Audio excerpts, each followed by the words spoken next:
Perfecto, pues buenas noches a todos. Perdón por el retraso, aquí unos problemas técnicos como siempre con estas cosas del Zoom. Pero bueno, el día de hoy el tema que quiero abordar y que vamos a abordar es el manejo de anticuerpos en pacientes que tienen enfermedad por COVID-19 y vamos a hablar pues obviamente cuál es el impacto de estos tratamientos en el manejo de esta enfermedad. Pero bueno, obviamente para entender un poco sobre los anticuerpos hay que entender un poco de epidemiología, las variantes, la fisiopatología, un poco del ciclo de replicación del virus para poder entender dónde actúan estos anticuerpos. Rápidamente, pues al día de hoy hay más de 232 millones de infectados a nivel mundial, con más de 4.700.000 defunciones. Es muy importante que 3 olas en todo el mundo, todos los continentes afectados, y en esta semana 39 epidemiológica, pues bueno, va en descenso en todos los continentes la enfermedad por COVID-19. Estados Unidos, nuestro vecino más cercano, que se asemeja mucho a nuestro comportamiento epidemiológico, vemos que ya suman más de 43 millones de casos y más de 691,000 defunciones en Estados Unidos. Algo importante, van en descenso los casos. Hace 2-3 semanas estaban en 1.200.000 casos por semana, ahorita ya en 750,000. Sin embargo, siguen siendo los casos más altos en toda la pandemia. Bien importante que para detener esta pandemia necesitamos más del 70% de la población vacunada para frenar esta enfermedad y que no haya riesgo de que aparezcan más variantes que no puedan responder a las vacunas o a los tratamientos. Entonces, bueno, por ejemplo, el programa más importante de vacunación más estadificado es el de Estados Unidos. Vean cómo ya llevan casi 400 millones de dosis administradas y 184 millones de pacientes vacunados. Y allá en Estados Unidos ya empezaron con la tercer dosis con Pfizer y Moderna, ya casi 4 millones de pacientes con un reboost, con un boost. Las principales vacunas en Estados Unidos, Pfizer, Moderna, Janssen.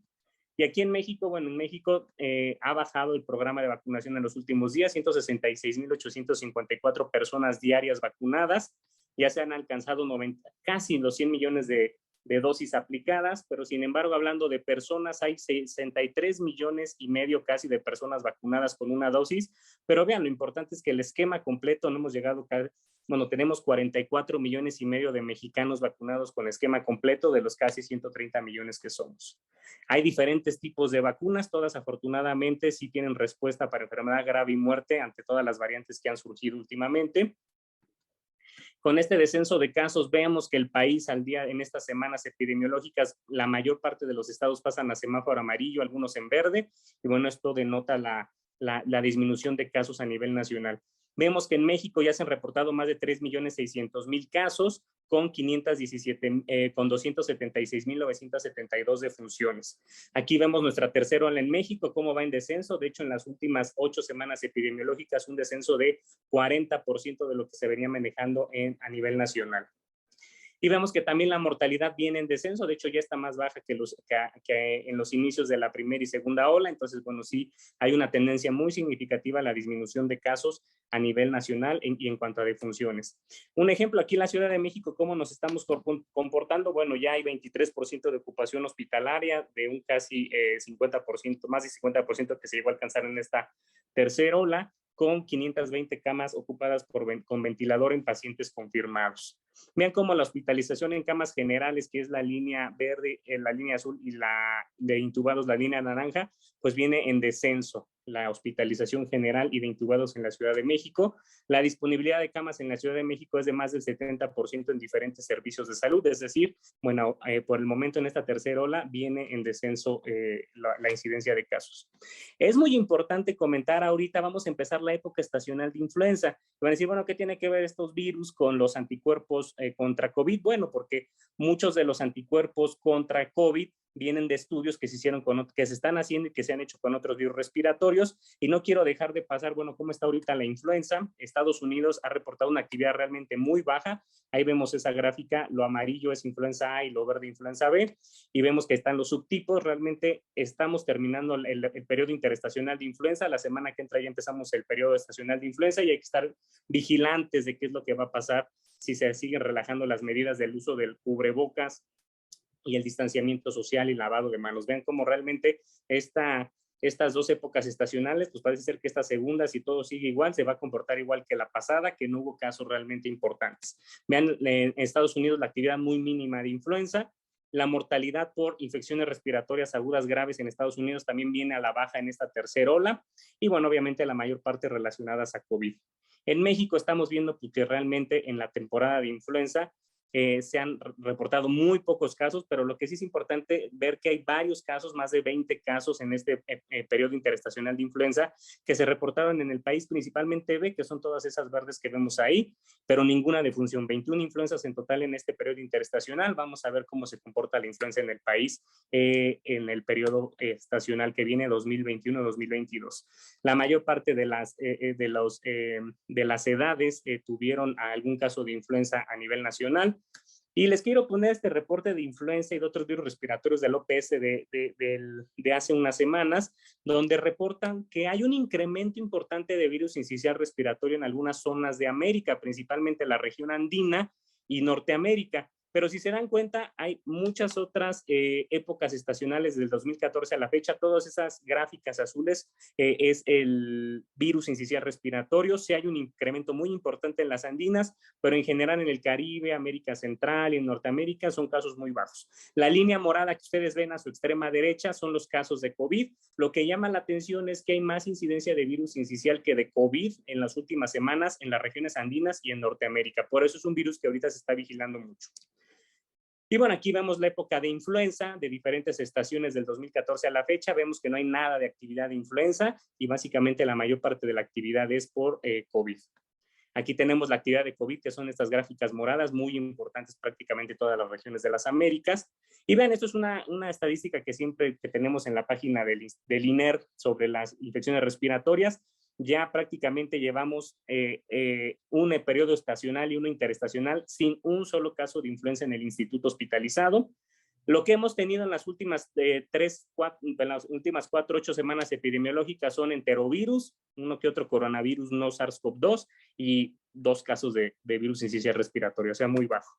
Aquí estamos viendo en la siguiente el comportamiento de este virus incisional respiratorio. Ven como en el INER desde el 2014 a la fecha hemos tenido mucho virus incisional respiratorio que casi siempre antecede, es la antesala de la época estacional de influenza para nuestros pacientes hospitalizados. Y vean cómo en esta época de este periodo 2021-2022, pues hemos tenido bien poquitos casos de virus incisional. Y todo esto es muy importante porque a partir de todo esto, pues bueno, llega el primer caso a México de COVID, nosotros lo diagnosticamos en el INER, aquí tenemos el reporte y a partir de aquí, bueno, hay un cambio en la epidemiología de los virus respiratorios y vean cómo ahora el COVID, pues es el virus que más de todos los coronavirus, vean ahí tenemos el gran monstruo del 2014 a la fecha, pues de infecciones respiratorias por coronavirus y comparándolo igual con otros virus respiratorios, vean el gran monstruo ese verde que vemos ahí que es el SARS-CoV-2 en comparación con otros 15 virus respiratorios, pues que todavía no hay nada que realmente llame la atención de la epidemiología de otro virus respiratorio. Aquí tenemos la positividad en el INER desde el primer caso a la fecha de cómo se comporta la incidencia diaria de casos de ambulatorios y hospitalizados en el instituto, que bueno, pues sigue obviamente alta, ¿no? Aquí vemos por semana epidemiológica cómo están nuestros hospitalizados por SARS-CoV-2. Aquí vemos muy bien nuestras 3 curvas de las 3 olas. Y bueno, vemos cómo también en el INER la tercera ola está en una meseta por el momento en las últimas 4 semanas epidemiológicas. Y a todo esto, ¿por qué es importante conocerlo? Bueno, porque vamos a hablar un poco de anticuerpos contra COVID como un tratamiento para evitar una enfermedad grave, hospitalización y muerte, pero ya hay mucha experiencia de uso de anticuerpos o inmunoglobulinas en otras infecciones respiratorias. Por ejemplo, aquí les dejo un artículo que publicamos en el 2019 de inmunoglobulina intravenosa humana específica para influenza, que publicamos en Lancet en el 2019, un ensayo clínico aleatorizado de multicéntrico donde pudimos participar y bueno, donde bueno, ya hay experiencia del uso de algunos anticuerpos o inmunoglobulinas contra influenza y también hay varios anticuerpos que se están realizando actualmente para tratar virus incisional respiratorios en adultos y también ambulatorios y también bueno, nosotros estamos en vías de entrar uno de esos protocolos en el INER para anticuerpos monoclonales contra virus incisional respiratorio. Ahora es muy importante también hablar de la fisiopatología que ya bien todos conocemos sobre el SARS-CoV-2, COVID-19. Lo importante aquí es, bueno, conocer que hay diferentes vías en las que el SARS-CoV-2 puede interactuar con el organismo, desde la vía epitelial, cuando entra el epitelio respiratorio, es recibido por los receptores AC2 y los TMPRSS2, que tienen que hacer una interacción ahí para que el virus pueda entrar a la célula epitelial y replicarse. Y estamos viendo cómo después de que entra la replicación puede haber varias cosas. Lo más importante es que hay una inflamación en una fase inicial, que es un reclutamiento de macrófagos, células dendríticas, luego viene una fase tardía en cuanto a la respuesta inmunológica, donde hay células T citotóxicas principalmente, y a partir de ahí viene la fase hiperinflamatoria, donde hay un incremento de interleucina 6, 10, 2, interferón gamma, TNF-alfa, etcétera. Y después de ahí todo eso puede evolucionar dependiendo de los factores de riesgo a falla orgánica. Falla orgánica que puede involucrar el pulmón o muchos otros órganos como ya conocemos, cerebro, el riñón, el corazón, etcétera. Y lo más importante es que en esta falla orgánica puede empezar la fase procoagulatoria, que es algo muy importante que hemos visto, la activación de la cascada de la coagulación por SARS-CoV-2. Muy importante, lo vamos a ver más adelante cuando hablemos de los anticuerpos. Aquí la interacción del SARS-CoV-2 con los receptores epiteliales, principalmente AC2 y el TMPRSS2 en las células epiteliales alveolares, que después ya van a dar, obviamente, pues toda esta generación de respuesta inmunológica.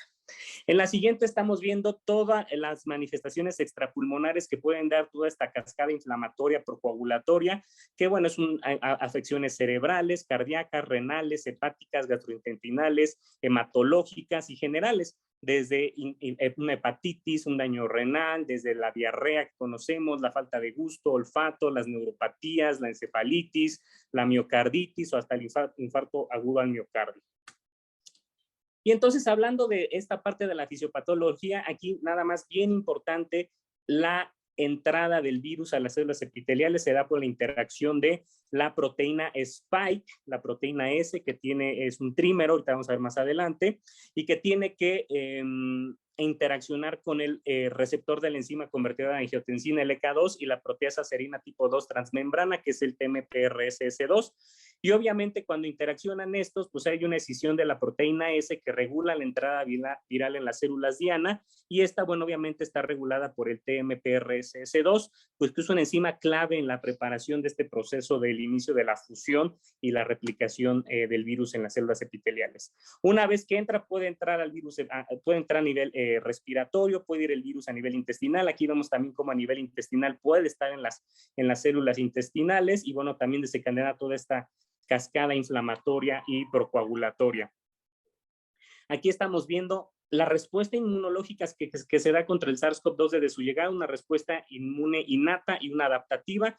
Y aquí donde quiero que vean, porque tiene que ver con la farmacocinética y farmacodinamia de los anticuerpos monoclonales contra SARS-CoV-2, es que el mismo virus da una activación innata que tiene que ver con las células NFK, y también una respuesta adaptativa que tiene que ver con células T, células B y células presentadores de antígenos, que todo esto va a llevar a la respuesta inflamatoria que puede dar todos los síntomas que ya conocemos en la fisiopatología del SARS-CoV-2. Aquí nuevamente repetir, hay una activación de células inmunes en COVID-19, tanto las innatas como las adaptativas. Empieza a haber una acumulación local de neutrófilos en el sitio de la infección secundaria, la liberación de mediadores y quimiosinas por las células infectadas, y bueno, estos neutrófilos empiezan a secretar todas estas citocinas y quimiosinas, atraen monocitos y linfocitos, que es todo lo que da el daño epitelial y la activación de la cascada de coagulación. Ahora, ya que vemos esta parte de la fisiopatología, un poquito de cómo se une el virus a sus receptores para empezar el ciclo de replicación, vamos a ver rápidamente también la caracterización clínica y desenlaces, que ya todos lo conocemos muy bien, que puede ir desde cefalea, congestión nasal, pérdida de gusto y olfato, anosmia, ageusia, tos, hemoptisis, broncoespasmo, neumonía, mialgias, artralgias, hasta cosas bioquímicas hematológicas, leucopenia, elevación de procalcitonina, elevación de azuados, transaminasas, etcétera.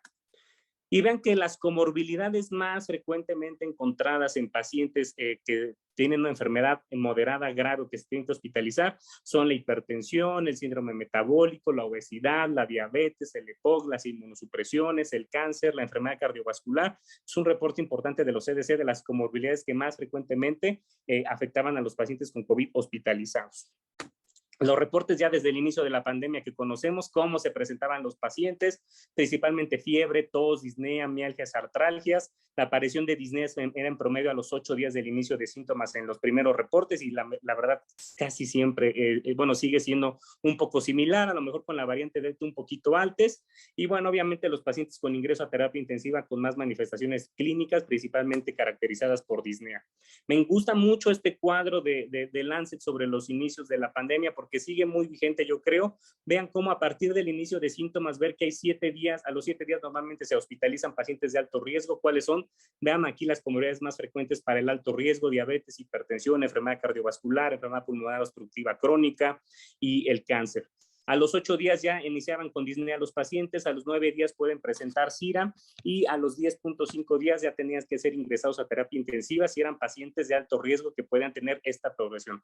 Esta es la progresión que muy frecuentemente vemos para terapias intensivas y muerte en pacientes de muy alto riesgo. Aquí estamos viendo cómo, bueno, la transmisión obviamente es muy alta nosocomial en pacientes no vacunados y cuando no tienen las medidas de protección. Afortunadamente eso ha evolucionado muy favorablemente para los trabajadores de la salud gracias al programa de vacunación a nivel mundial. Obviamente siempre encontrar las comorbilidades y los síntomas que se encuentran con estos pacientes, que en general en todos los reportes siguen siendo los mismos: fiebre, fatiga, disnea, tos, los síntomas generales y ciertos marcadores bioquímicos. Los desenlaces más frecuentes: SIRA, arritmia, el ingreso a terapia intensiva y en promedio 4 a 5% de mortalidad hoy en día.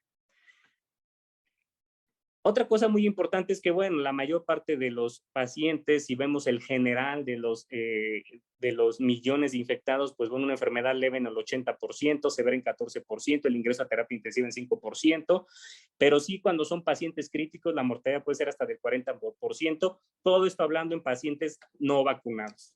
Ya conocemos todos muy bien la progresión de la enfermedad, las tomografías con neumonía, vidrio de lustrado, consolidaciones, hasta nódulos puede haber, en ocasiones cavitaciones, o enfermedades leves con parches de vidrio de lustrado, principalmente periféricos, que evolucionan hacia la mejoría. Afortunadamente, con el paso de esta pandemia, casi ya vamos para 2 años de esta pandemia, pues ha habido varios ensayos clínicos aleatorizados para ver terapias que puedan disminuir mortalidad, ingreso a terapia intensiva y uso de apoyo mecánico ventilatorio. Los estudios más grandes, los estudios clínicos del Solidarity, de la OMS, donde han evidenciado que, bueno, hay pocos tratamientos que hoy en día realmente tienen un beneficio. Al 16 de octubre del 2020 solo se ha visto que los corticosteroides pueden disminuir mortalidad y riesgo de ingreso a terapia intensiva, progresión a apoyo mecánico ventilatorio. La dexametasona, en este estudio el Recovery, que ya todos conocen muy bien, el uso de dexametasona en pacientes que requieren oxígeno suplementario son los que se ven más beneficiados y obviamente que estén hospitalizados. Remdesivir, también un antiviral que tiene ciertas indicaciones, ya todos conocemos muy bien los estudios de Remdesivir. En el INER tuvimos la oportunidad de participar en los 4 ensayos de Remdesivir. Aquí les estoy poniendo el primero del uso compasionado, después ya salió el primer ensayo clínico, el preliminar, donde nosotros participamos, que era Remdesivir versus placebo. Después viene 5 versus 10 días de Remdesivir, donde se ve que 5 es igual que 10 días. Y luego viene el uso de Remdesivir con baricitinib, que la característica aquí es que Remdesivir sí sirve en etapas muy tempranas para evitar, en pacientes que tienen uso de oxígeno suplementario por puntas nasales, para evitar que progresen a puntas de alto flujo, principalmente apoyo mecánico ventilatorio. Y agregando baricitinib evita que los pacientes de alto flujo pasen a apoyo mecánico o a muerte. Pero realmente este antiviral no ha evidenciado una disminución importante en la mortalidad, desafortunadamente. Otro estudio reciente que también el INER participó en él, que es el estudio de baricitinib solo, ha demostrado que baricitinib sí disminuye la mortalidad en pacientes que tienen riesgo de progresión de la ventilación, pero básicamente en ese subgrupo. Entonces, no tenemos ese antiviral que nos pueda ayudar a la disminución de la mortalidad. Entonces, por el momento, la prevención es lo más efectivo. Aquí tenemos, bueno, un programa de prevención importante que hemos hecho en los trabajadores del INER que pudimos publicar, donde vemos que tenemos una tasa de las más bajas que se ha reportado a nivel mundial en cuanto a infección de trabajadores de la salud, porque gracias al distanciamiento social, el uso de mascarillas, el lavado de manos y varias vías de rutas para los pacientes COVID y más antes de la llegada de la vacunación, pues a eso nos llevó a que se disminuyera la incidencia de casos. Entonces, lo más importante que seguimos teniendo ahorita para evitar la infección es la prevención. Ahora, ya para entrar a la parte de anticuerpos, es muy importante que sepan que existen los anticuerpos monoclonales para detener la progresión de SARS-CoV-2, pero es muy importante que sepan que estos anticuerpos sirven básicamente en pacientes que tengan factores de riesgo para enfermedad grave. Si son pacientes sanos, sin factores de riesgo, probablemente no tengan ese beneficio. Entonces, el nicho es muy pequeño por el momento para el uso de estos anticuerpos, y el uso de anticuerpos depende de las variantes que se van presentando, los factores de riesgo del paciente, y obviamente la mayor parte de estos anticuerpos, vamos a ver más adelante, están hechos para pacientes ambulatorios para evitar que se hospitalicen. Solo uno de estos anticuerpos que vamos a ver más adelante se han hecho para los pacientes que están hospitalizados en fase temprana para evitar su progresión. Entonces, bien importante aquí que estamos viendo en los factores de riesgo. La edad es muy importante porque hay un riesgo de infección y enfermedad grave con el aumento de la edad. El sexo, es importante saber que hay una tasa similar de infección entre hombres y mujeres, pero la enfermedad más grave es más alta en hombres que en mujeres. Las comorbilidades ya las vimos: obesidad, obviamente, diabetes, hipertensión y todas las que comentamos aumentan mucho el riesgo de COVID-19 grave. Y bueno, también el origen étnico, algunas minorías étnicas, raciales y étnicas tienen un mayor riesgo de infección y enfermedades graves.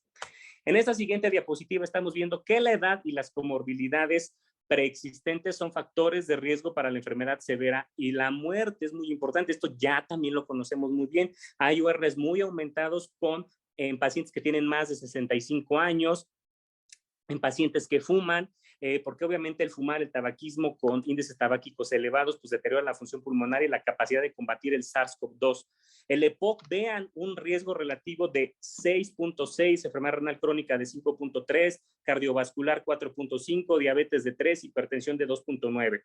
Conforme se van acumulando las comorbilidades, hay mayor riesgo de enfermedad grave y muerte, como podemos ver en la gráfica que tenemos aquí abajo. Y entre más edad y más comorbilidades, pues obviamente va aumentando mucho la tasa de mortalidad en los pacientes, a pesar en algunas poblaciones de la vacunación. Vamos a ver más adelante. Algunos pacientes específicos, por ejemplo, los pacientes con enfermedades reumatológicas, aquí saco un ejemplo, pacientes con enfermedad inflamatoria intestinal. ¿Cuáles son esos factores de riesgo para un COVID grave en enfermedad inflamatoria intestinal o cualquier enfermedad reumatológica? Pues los mismos: edad más de 65 años, enfermedad cardiovascular, enfermedad pulmonar obstructiva crónica, al ser hombres, hipertensión, diabetes, obesidad, cáncer, que tengan esteroides más de 20 miligramos de prednisona al día, y bueno, una enfermedad reumatológica activa o un cáncer activo, etcétera. Entonces, ya bien, conociendo los factores de riesgo de progresión de la enfermedad, conociendo la fisiopatología del virus, conociendo los tratamientos disponibles por el momento, conociendo la prevención y la epidemiología de este virus, vamos ahora sí a entrar a estos tratamientos de anticuerpos para ver qué tanto hay en la literatura sobre ellos. Entonces, quiero empezar ya con algo más del ciclo de replicación viral, que bueno, obviamente aquí lo que debemos de saber, y ya lo dijimos desde el principio, la infección viral del SARS-CoV-2 depende de la proteína Spike. Esa proteína Spike es fundamental para que nos infecte el virus, y nuestros receptores, que son el ECA2 y el TMPRSS2, son fundamentales para que el virus entre, haga su fusión en la membrana y que obviamente empiece el ciclo de replicación del virus. La proteína Spike es fundamental para la unión y la infección, y obviamente hace pues el reconocimiento y la entrada en las células del huésped de este virus, ¿no? Obviamente la proteína Spike se considera como de los principales objetivos de los anticuerpos contra el SARS-CoV-2, porque el objetivo de los anticuerpos es muy sencillo: bloquear la interacción entre la proteína Spike y las células humanas, y que se pueda prevenir la infección o que se siga incrementando la replicación. Algo muy importante que debemos de saber en este virus: sí, a mayor cantidad viral, mayor gravedad de la enfermedad, que es lo que se ha documentado en los estudios de cohortes. Los cambios en la proteína Spike pueden ayudar al virus a dar anticuerpos neutralizantes. Entonces, básicamente, las variantes que se están viendo en el mundo tienen que ver con cambios principalmente sustanciales en la proteína Spike, que eso tiene que ver con infección, replicación, unión anticuerpos y respuestas a tratamiento.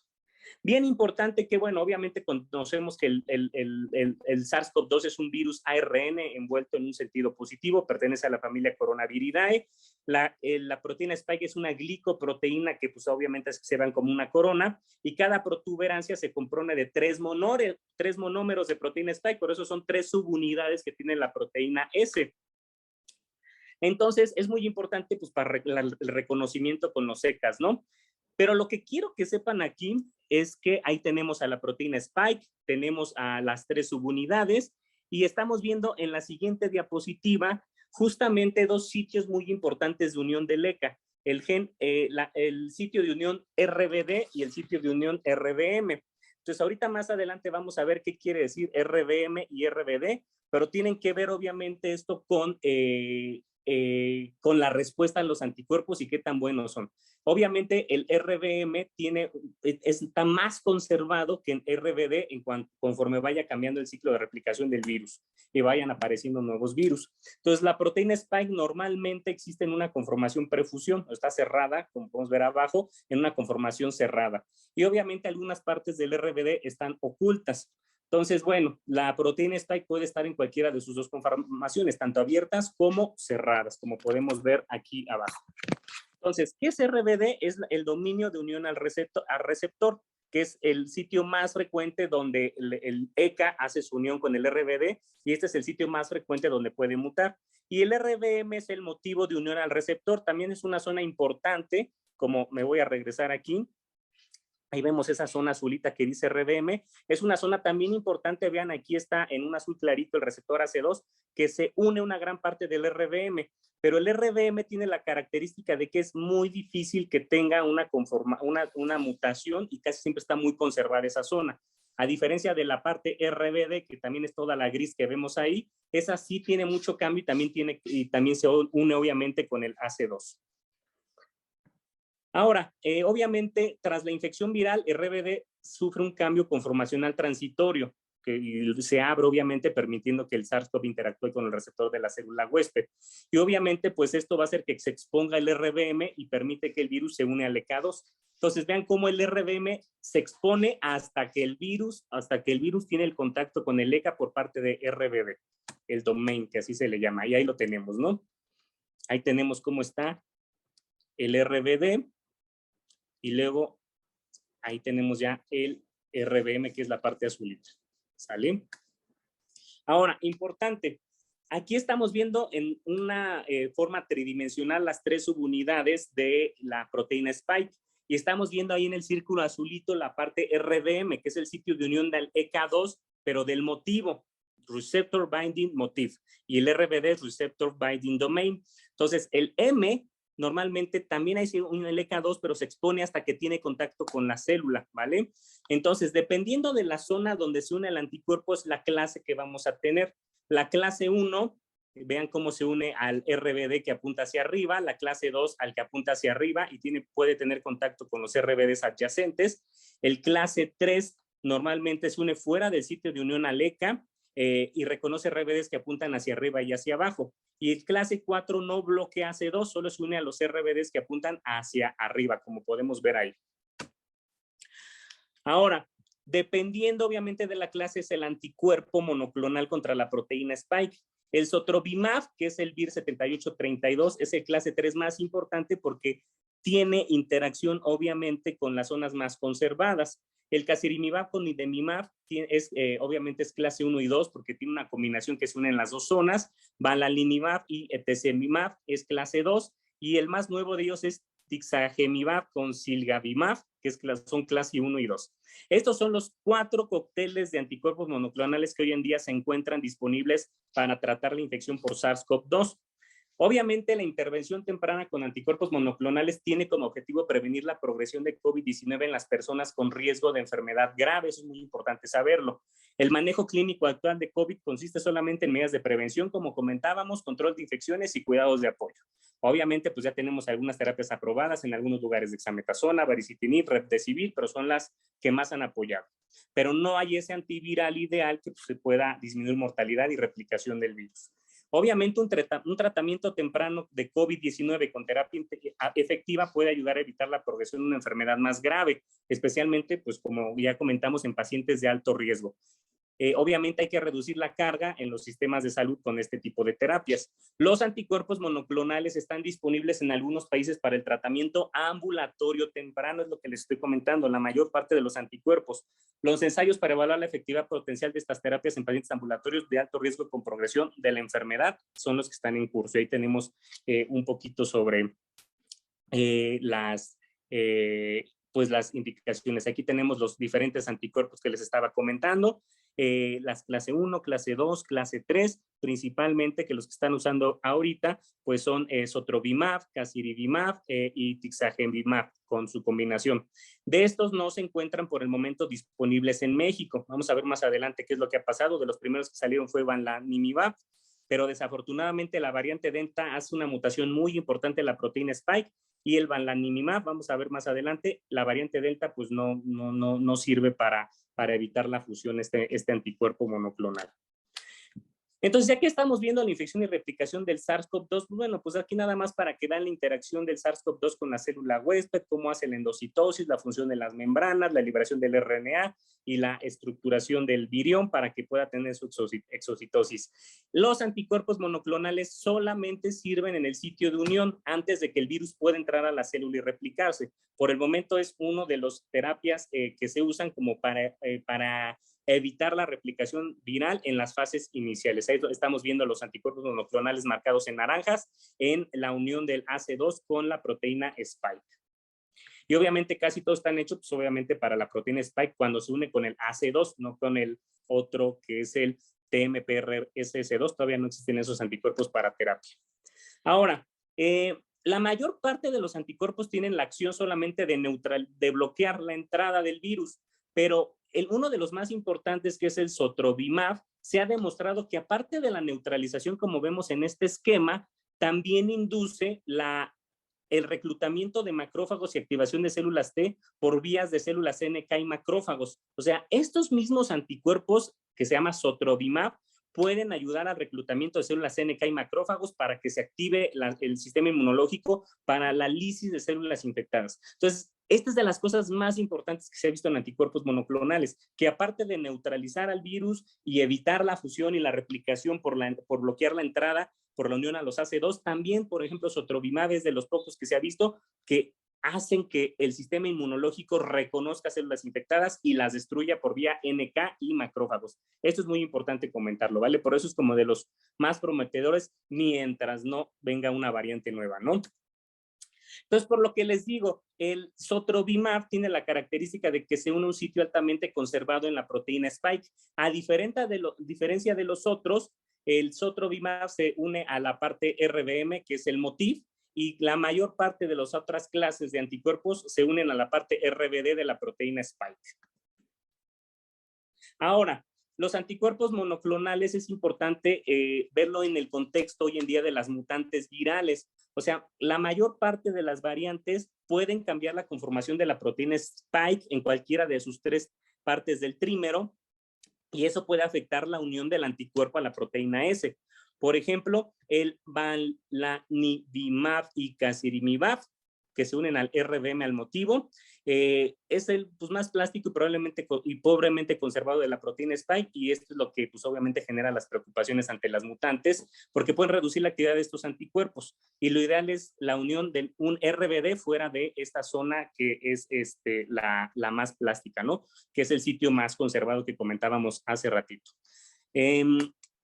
Ahora, por ejemplo, el COMET-ICE es uno de los ensayos clínicos aleatorizados que se ha visto para tratar pacientes ambulatorios con riesgo de progresión, principalmente pacientes obesos con edad de más de 55 años o diabéticos.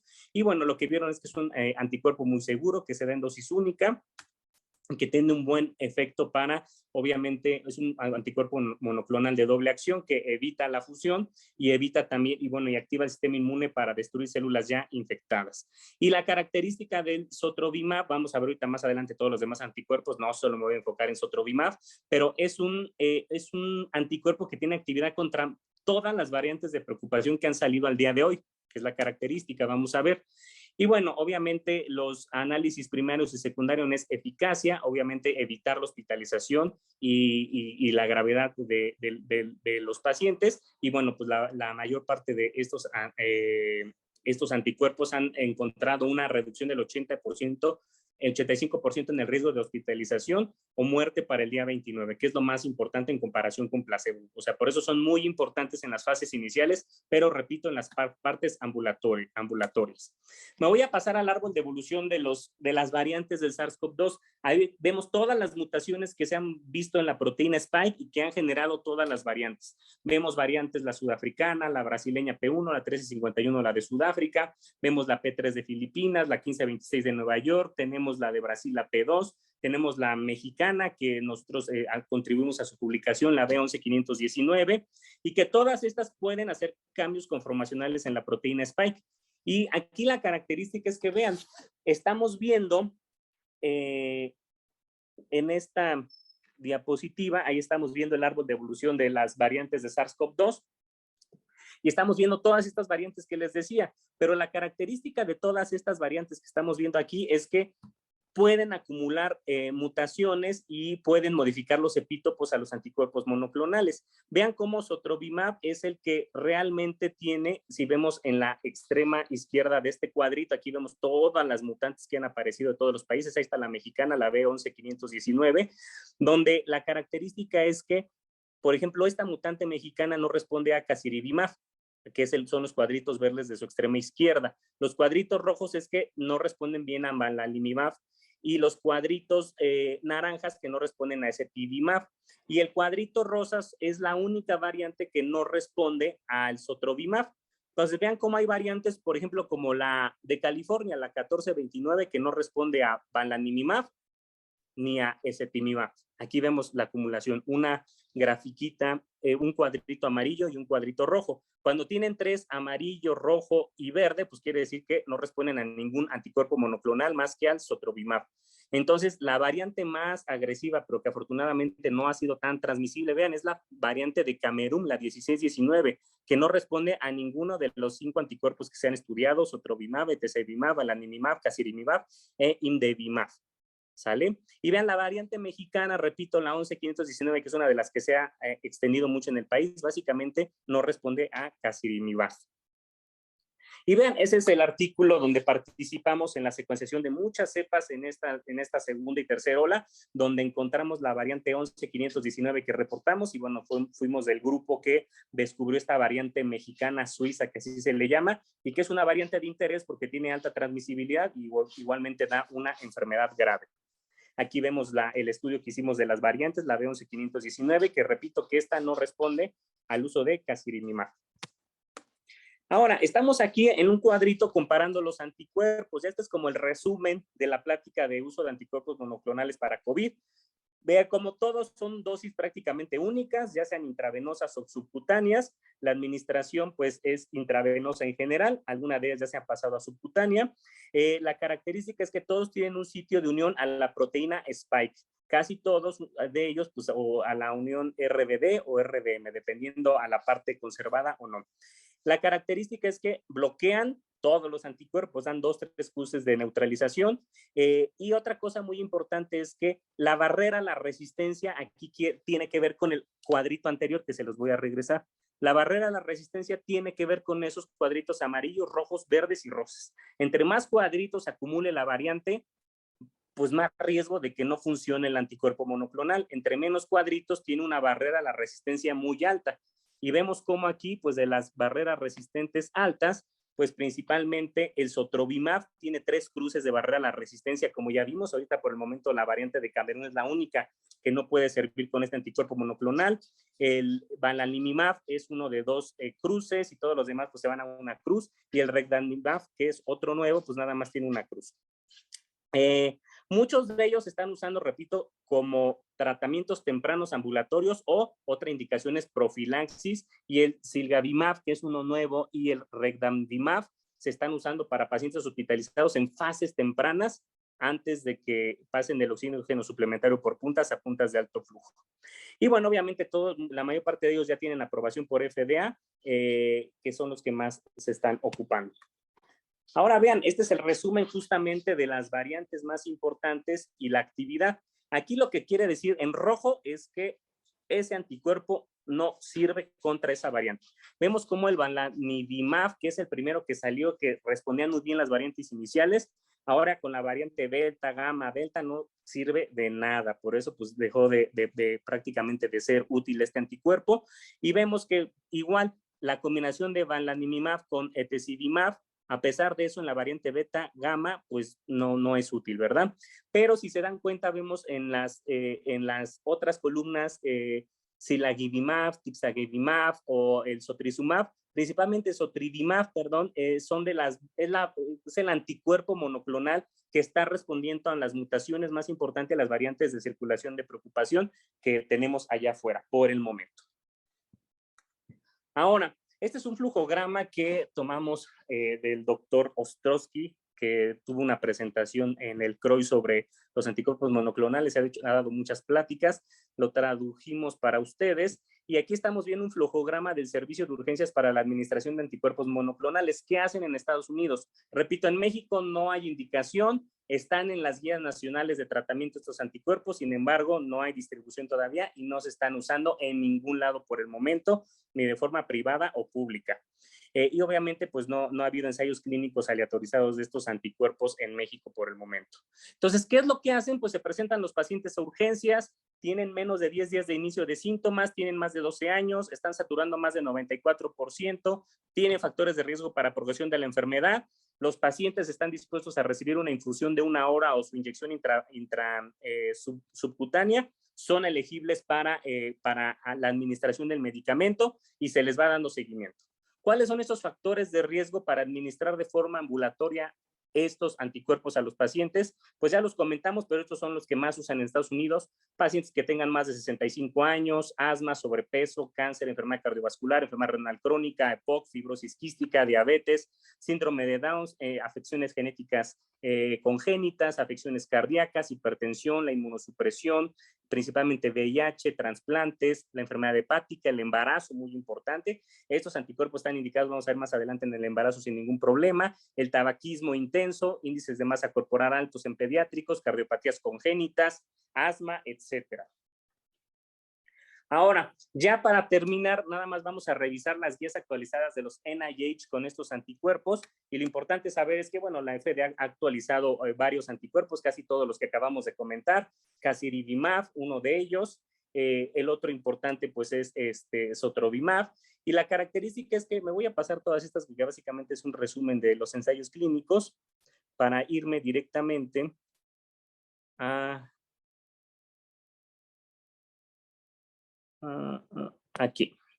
Entonces, aquí estamos viendo los resultados de los ensayos clínicos más importantes de estos anticuerpos. Aquí estamos viendo el estudio de casirivimab más indevimab contra placebo en pacientes ambulatorios con COVID-19, donde encontraron que había 2.2% de reducción absoluta y 70% de reducción del riesgo de radioactivo de hospitalizarse por COVID o que se murieran los pacientes. Una reducción del 70% de hospitalización o muerte con estos anticuerpos si son variantes que respondan, ¿sale? Entonces, esto es lo importante de estos ensayos clínicos, lo que se encontraron. Repito, todos son en pacientes ambulatorios.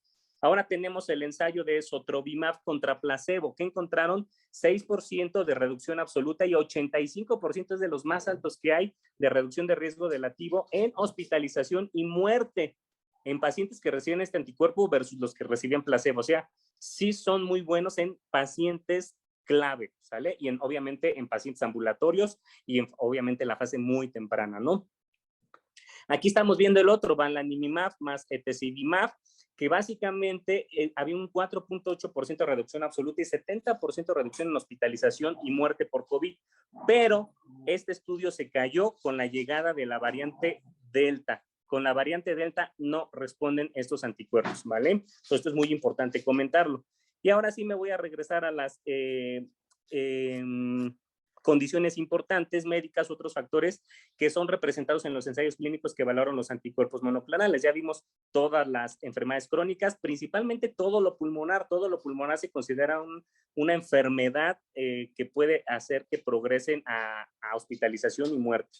El sobrepeso es muy importante, el embarazo, como ya lo comentamos, enfermedades de células falciformes, trastornos del neurodesarrollo, y bueno, principalmente son las los factores de riesgo y las poblaciones que son las aptas para recibir este tipo de anticuerpos monoclonales.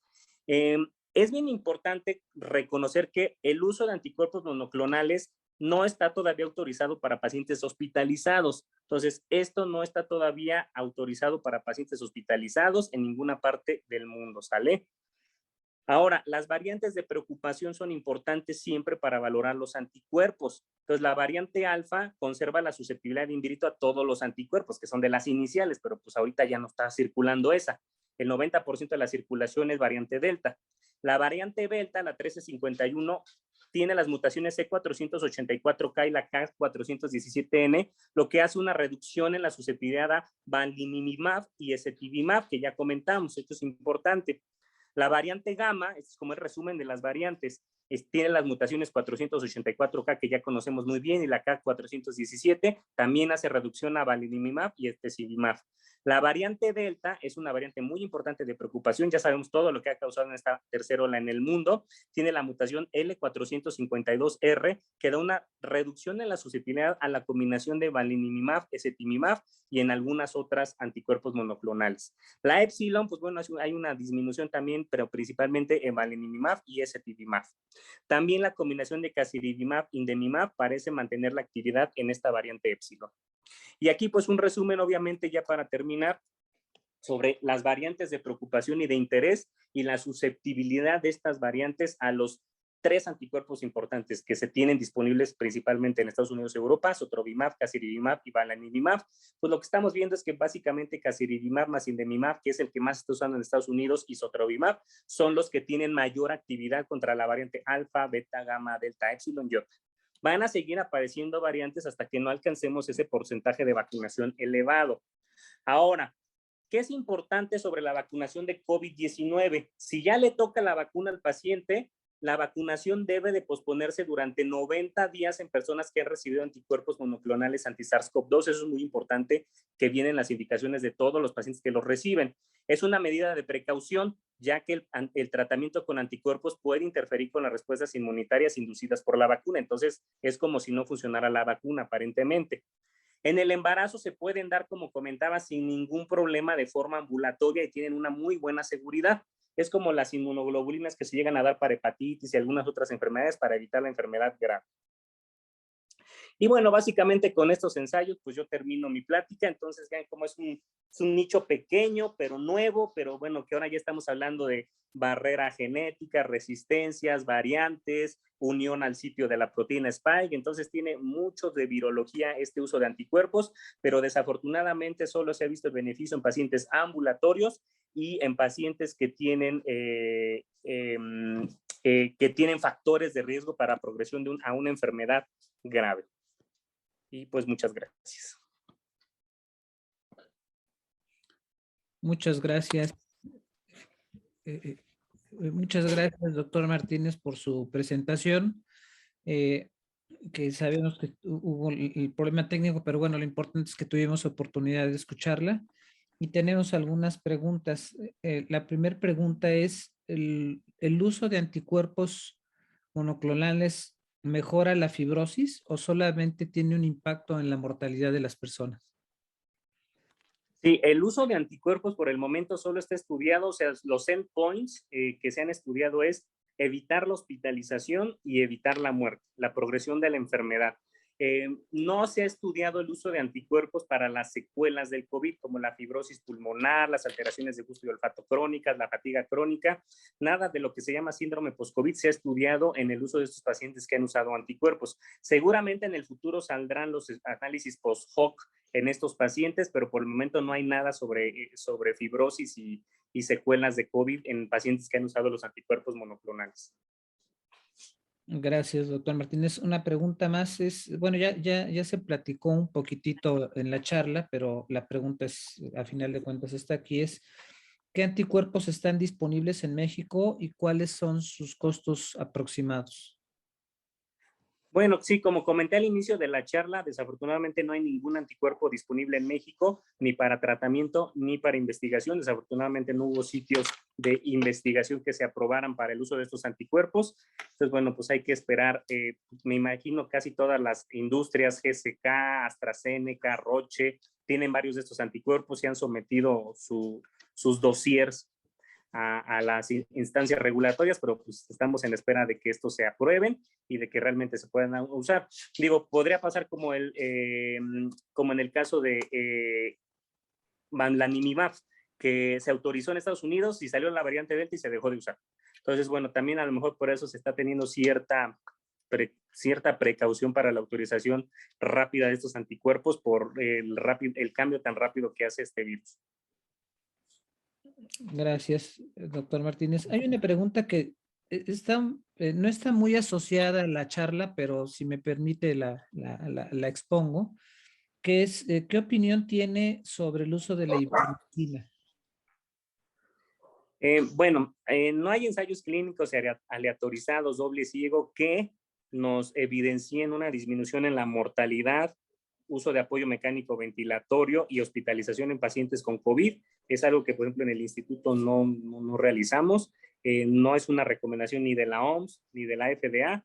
Entonces, yo no soy realmente partidario de la ivermectina. Digo, sí hay algunos partidarios, dependiendo de los análisis que hayan hecho, revisiones sistemáticas, etcétera, pero pues desde mi punto de vista es un medicamento que no ha demostrado una disminución de mortalidad, progresión de la enfermedad en ensayos clínicos aleatorizados grandes, multicéntricos. Nadie se ha aventado a hacer ese tipo de estudios con la ivermectina por el momento. Gracias. Otra pregunta más es, ¿existe alguna contraindicación para el uso de alguno de estos anticuerpos? Sí, pues la vacunación reciente de COVID. Una de las contraindicaciones relativas es que se tengan enfermedades autoinmunes descontroladas por el estallido de anticuerpos que hay.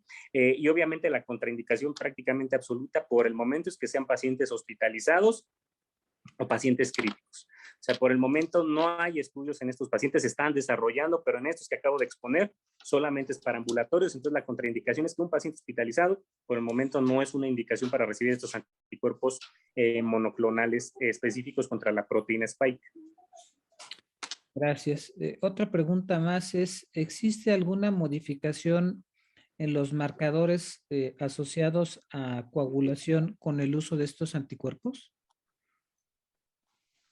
Por el momento no se ha evidenciado ese beneficio a nivel bioquímico, pero seguramente tiene que ver algo con la vía de activación de la cascada la activación de la cascada de la coagulación. Sin embargo, recordar que la mayor parte de estos anticuerpos por el momento sirven solo para bloquear la entrada y la replicación del virus en las células epiteliales, excepto sotrovimab, que es el único que ha demostrado que puede interactuar a otro nivel del sistema inmunológico para activar células NK y macrófagos para destruir células citotóxicas. Probablemente sirvan para evitar la activación de la cascada de la coagulación porque se dan tempranamente, porque retrasamos la activación de la cascada de inflamación y a su vez pues, la cascada de coagulación. Pero un efecto directo del anticuerpo en la cascada de la coagulación, no. No existe. Ok, una pregunta que va un poquitito relacionada, doctor Martínez, es, ¿en las personas que como externas utilizan algún tipo de anticoagulación pueden tener alguna respuesta diferente con el uso de anticuerpos? No, realmente no, en los estudios de eficacia no se ha visto alteración en la efectividad de los anticuerpos en las terapias ambulatorias que se den a los pacientes. Entonces, pues por el momento no es una contraindicación y no hay no hace un efecto contraproducente de combinar anticoagulantes con los anticuerpos monoclonales. De hecho, una experiencia de los estudios que hemos hecho en el INE, pues básicamente no se ha visto eso. Ok, otra pregunta que yo creo que va un poquitito de la mano con parte de la charla, desde el punto de vista de que los anticuerpos o los estudios los anticuerpos se utilizan más en personas no hospitalizadas, pero hago la pregunta de todos modos, es, ¿en pacientes que tienen ya ventilación mecánica hay alguna modificación en la sobrevida si se llegan a utilizar alguno de estos anticuerpos?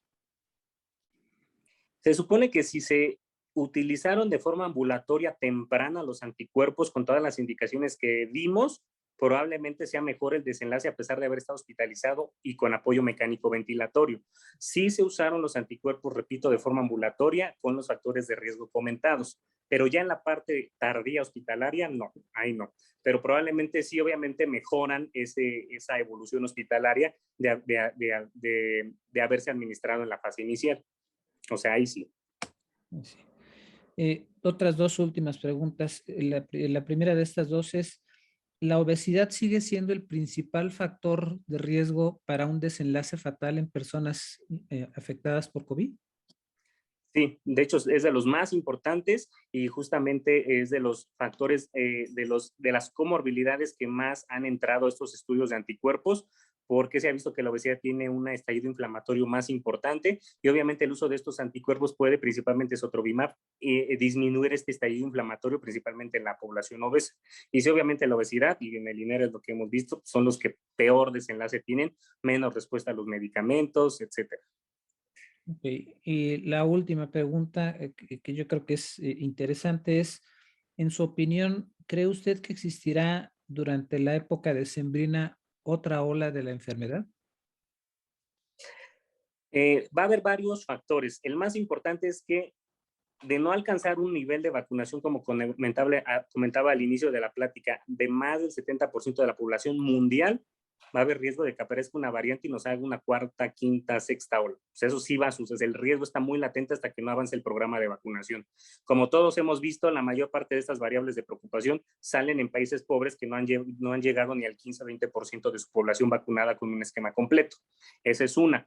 La otra es que puede haber una cuarta ola y que Estados Unidos ya está viendo el inicio de su cuarta ola, porque en estas épocas otra vez se deja de usar la mascarilla, se debe usar obviamente, bueno, el cubrebocas, el distanciamiento social se empieza a quitar, el lavado de manos, hay más reuniones. Entonces puede que sí tengamos una cuarta ola en diciembre, enero, febrero, si se relajan muchísimo las medidas. Digo, obviamente, a lo mejor en México, como ustedes han visto el Programa Nacional de Vacunación, hay algunos estados que ya llevan un porcentaje de más de 70% de su población vacunada. Puede que veamos, yo soy de la idea, digo, ya todo esto que hemos vivido de epidemiológico y más en el INER, que puede ser una cuarta ola, pero que puede impactar en ciertos estados. A lo mejor no va a ser por igual, o sea, va a ser a lo mejor una cuarta ola en mosaico, que a lo mejor esa cuarta ola vamos a ver en mosaico en el mundo. Va a depender de qué tanta población tengas vacunado o no en los diferentes países. Una cuarta ola muy uniforme va a ser si aparece una nueva variante. Entonces yo creo que esos son los dos factores más importantes, relajar las medidas y la aparición de una nueva variante. Pero bueno, vamos a seguir teniendo casos y muchos me preguntan, bueno, ¿cuánto cree usted, doctor, que va a durar esto? Pues finales del año que entra todavía, 2022-23, probablemente veamos la luz si es que no aparece una nueva variante de preocupación. Gracias. Llegó una última pregunta que yo creo que es importante también. Es, ¿cuál es su opinión sobre la necesidad de una tercera dosis de vacunación?